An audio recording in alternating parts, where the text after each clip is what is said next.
10 fun facts about Undertale you probably didn't know. In a time when the quality and success of a game are strongly tied with innovative graphics and gameplay experience, it's incredible to see something like Undertale elevate to such a level of popularity.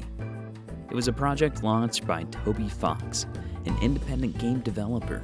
There were no impressive graphics. If anything, the game takes us back to relive the good old retro gaming experience with minimalist graphics and very Pokemon-ish music.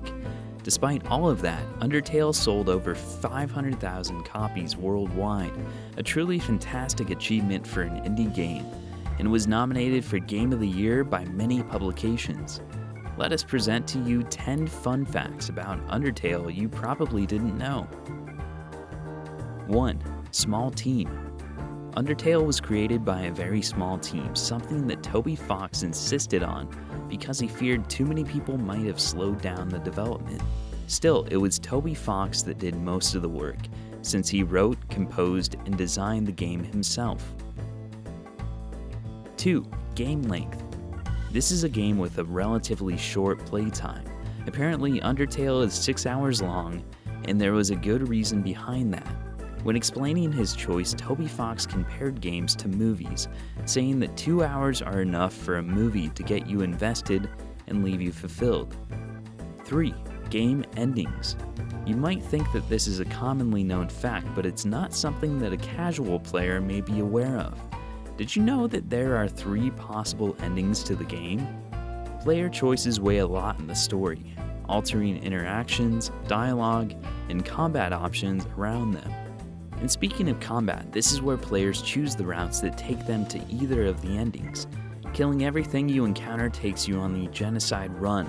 Killing some things you encounter, but not all, takes you on the neutral run. And showing mercy to all that show up before you leads to the pacifist run. 4. The music.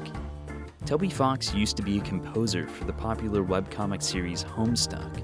In fact, he is the mind behind all of the music scores in Undertale, having drawn inspiration from many retro Nintendo games. Undertale was widely appreciated for its soundtrack, and it seems that the creators are aware themselves of how good it is, since you can find Undertale listed under the Great Soundtrack tag on Steam. Apparently, it was the song Undertale that was the most troublesome to produce, since Fox went through 3 different drafts before eventually settling for the final version. 5. Before the game.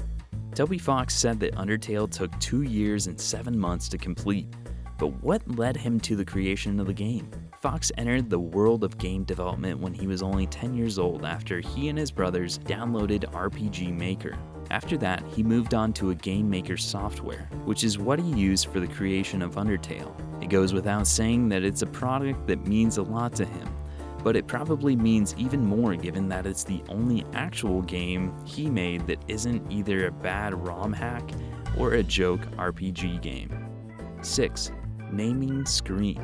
You probably know at this point that, at the start of the game, you are asked to name the fallen child. However, this is more than just a feature meant to boost immersion in the story, and that's because it's packed with Easter eggs. If you try to name the child after some of the characters in the game, you will be stopped by messages from the characters themselves, and then return to the naming screen.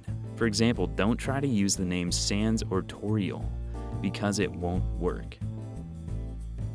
7. Pundertale. A huge distinctive characteristic of Undertale is its sense of humor. Because of it, Toby Fox was incredibly surprised to see how popular the game was, since he had assumed only a very particular niche would enjoy it. Apparently, he took inspiration for the comedy from many places, such as humor Twitter accounts and Mr. Bean. A recurring theme in the game is the constant use of puns, with perhaps the best example being Toriel. Her name is a wordplay, which basically makes it the shortened version for tutorial. Toriel herself is a parody of all the characters whose only purpose is to present tutorials to the player. 8. Hot dogs. Sans can be found selling hot dogs and hot cats in Hotland. If you choose to purchase a hot dog without any free space in your inventory, Sans will place it on your head. Keep buying more and he will stack them on top of each other until they exit the screen. 9. True Rebel.